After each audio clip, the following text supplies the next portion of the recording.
नमस्कार दोस्तों। एक गांव में एक किसान अपनी पत्नी और अपने 4 लड़कों के साथ रहता था। किसान खेतों में मेहनत करके अपने परिवार का पेट पालता था। उसके 4 लड़के थे, लेकिन उसके चारों लड़के आलसी थे, जो गांव में वैसे ही इधर उधर घूमते रहते थे। एक दिन किसान ने अपनी पत्नी से कहा कि अभी तो मैं खेतों में काम कर रहा हूं, लेकिन मेरे बाद इन लड़कों का क्या होगा। इन्होंने ना तो कभी मेहनत ही की है और ना ही ये कभी खेत पर गए। ऐसे ही समय बीतता गया और किसान बहुत बीमार पड़ गया।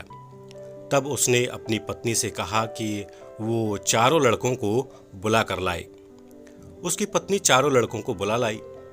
किसान ने कहा, लगता है मैं ज्यादा दिनों तक जिंदा नहीं रहूंगा। किसान को चिंता थी कि उसके जाने के बाद उसके बेटों का क्या होगा। इसलिए उसने कहा कि मैंने अपने जीवन में जो कुछ भी कमाया है, उस खजाने को मैंने अपने खेतों के नीचे दबा रखा है। मेरे बाद तुम उस खजाने को निकाल कर आपस में बांट लेना। ये बात सुनकर चारों लड़के खुश हो गए। कुछ समय बाद किसान की मौत हो गई। किसान की मौत के कुछ दिनों बाद ही उसके लड़के खेत में दबा खजाना निकालने गए।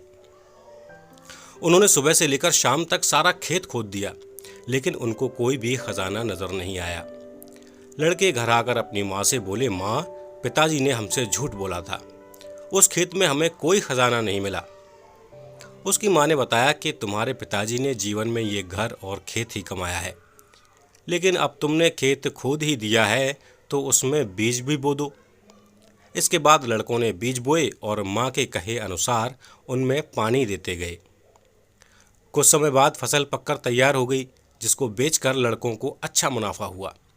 इसे लेकर वो अपनी माँ के पास पहुँचे। तब माँ ने उन्हें समझाया कि तुम्हारी मेहनत ही असली खजाना है। यही तुम्हारे पिताजी तुमको समझाना चाहते थे। दोस्तों, बहुत से लोग यूं ही आलस में अपना कीमती समय बर्बाद कर देते हैं और मेहनत करने से बचते रहते हैं। साथियों, हमें आलस्य को त्याग कर मेहनत करनी होगी, क्योंकि मेहनत का कोई विकल्प नहीं है और मेहनत ही इंसान की असली दौलत है। कहानी पसंद आई है तो लाइक कीजिए, शेयर कीजिए और चैनल पॉजिटिव बातें को अभी सब्सक्राइब कर लीजिए। फिर मिलते हैं। नमस्कार।